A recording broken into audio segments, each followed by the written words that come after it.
Fala pessoal, tudo bem? Bem-vindo ao nosso curso de Hidráulica Básica e hoje é a nossa sétima e última aula. O nosso curso está chegando ao fim. Hoje a gente vai estudar um pouco sobre circuitos hidráulicos. A gente vai pegar um circuito básico para analisar e colocar tudo aquilo que a gente viu durante esses estudos em prática. Vamos lá?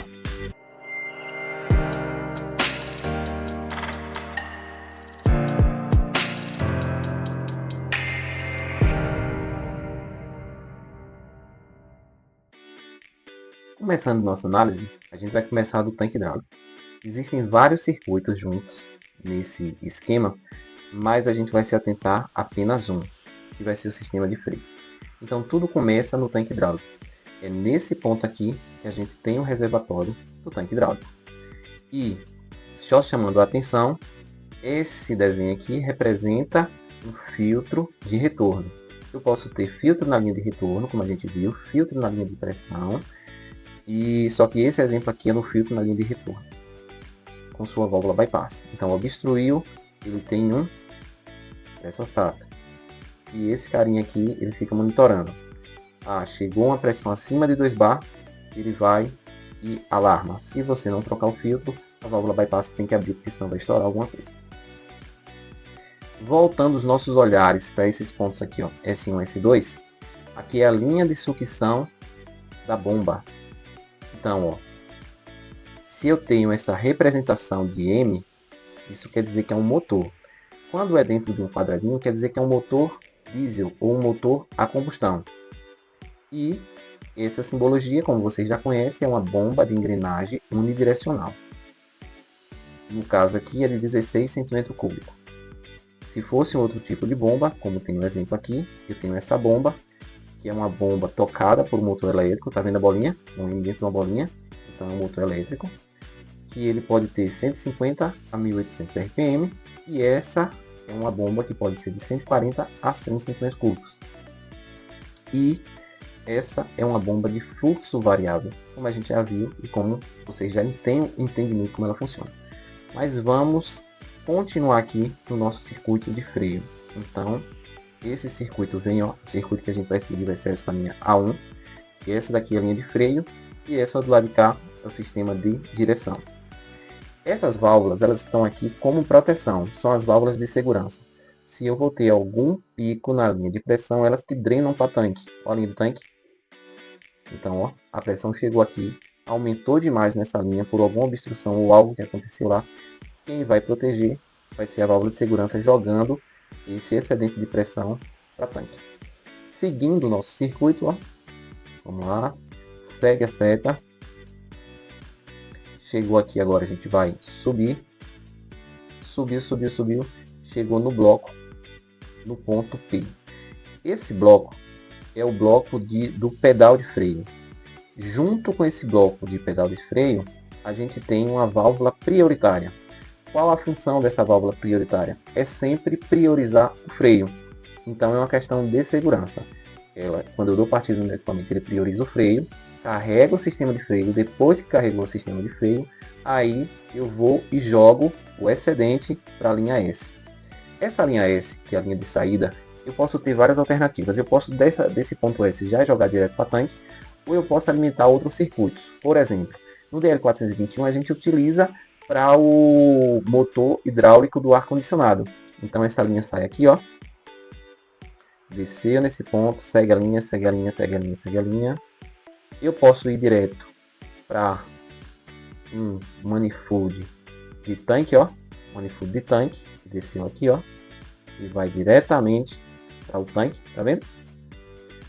Ou eu posso também, com essa linha que a gente estava seguindo, ter um opcional, esse aqui é um tracejado opcional, que vai para o bloco, ó, que controla o motor hidráulico do sistema de ar-condicionado. Existem outros equipamentos e outras situações que, além do ar-condicionado, eu ainda posso ir para o trocador de calor do motor diesel para resfriamento. Então, tem muitas utilidades nessa saída S, mas eu também posso jogar diretamente para tanque. Vamos voltar lá para o nosso sistema de freio. Então, aqui eu tenho uma válvula, 2 posições e 3 vias, atuada por uma pressão piloto com seu retorno por mola. Quando é que essa válvula vai ser pilotada? Quando eu chego com o fluxo aqui, o fluxo hidráulico ele não vai permitir que essa válvula seja pilotada no primeiro momento. Ela só vai permitir que essa válvula seja pilotada no primeiro momento quando a pressão, o fluxo já chegou em todas as galerias aqui, já ficou disponível aqui, ó, na Y295.I.2, já ficou disponível na saída A1 e A2, já carregou nossos acumuladores, aí a pressão tende a aumentar. Isso aqui são opcionais do sistema ABA, tá? A gente não vai falar sobre isso. Mas só até esse ponto aqui, ó. Eu tenho os medidores, os transdutores de pressão, e eu tenho os pressostatos, e aqui são os acumuladores. Carreguei os meus acumuladores, então a pressão vai começar a aumentar cada vez mais. Chegou em 100 bar, essa válvula ainda não faz nada. Presta atenção que essa pressão aqui, ó, ela aumenta, e no ponto que aumenta, ela tem uma pilotagem para ajudar a mola. Então eu tenho a mesma pressão do lado de baixo e a mesma pressão do lado de cima, só que eu tenho a diferença da mola, então eu não consigo vencer, ok? Nessa situação aqui fica parado, e vai aumentando a pressão, 10 bar, 20 bar, 30 bar, 40 bar, 50 bar, 100 bar, 120 bar, 135 bar, ainda fica do mesmo jeito. Nesse caso aqui, sempre priorizando o sistema de freio, e vai aumentando, porque a pressão é a restrição ao fluxo de óleo. Então como está um sistema fechado, restrito, não está mandando para nada, só está carregando, ele vai aumentando. Chegou a 140 bar, 150 bar, 160 bar, essa válvula aqui vai atuar. Com 160 bar é a força dessa mola. Então ele vem aqui, ó, atua para o lado. Se eu atuei para o lado, aquela pressão que estava vindo ajudando a mola não tem mais. O que é que acontece? A pressão que está aqui vai para tanque. E aqui fica tamponado. Nesse momento, essa válvula aqui, nesse ponto, ela vai ser atuada para a parte de cima. Vai comutar. Então, a maior quantidade de fluxo de óleo vai vir para a linha S. E vai ficar um fluxo restringido só mantendo. Esse circuito só vai vir a atuar novamente em que momento? Quando a pressão baixar menos de 135, chegar até 135 bar. Chegou a 135 bar, essa válvula comuta para o lado novamente e repete o ciclo. Então, comutou para o lado, a mesma pressão que estava aqui, chega aqui em cima também, jogou para baixo, e nesse momento eu estou priorizando o freio. Carregou, ele faz esse ciclo novamente. Então, esse é o ciclo do sistema de freio. Vou colocar uma imagem mais colorida. Nesse circuito aqui é o mesmo circuito daquele que a gente estava analisando. Mesma coisa. Só que esse aqui está melhor porque está um pouco mais colorido. E esse ponto aqui, ó, ele já carregou o sistema de freio. Também já tem pressão aqui, apesar de não estar pintado. Já tem pressão nos acumuladores. E essa pressão fica disponível também nessas válvulas, nessas Y295.1 e 295.2. O que são essas solenoides aqui? Elas servem para liberar o sistema de freio de estacionamento. Então, eu venho, energizo as duas solenoides. No momento que eu energizo, eu tenho uma redutora de pressão aqui, ó.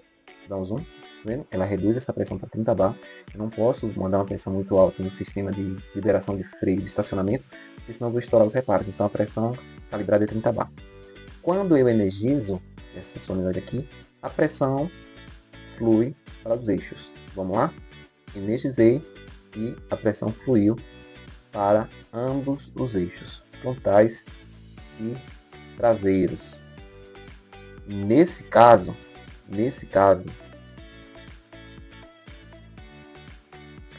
aqui eu já estou fazendo a liberação do freio de estacionamento.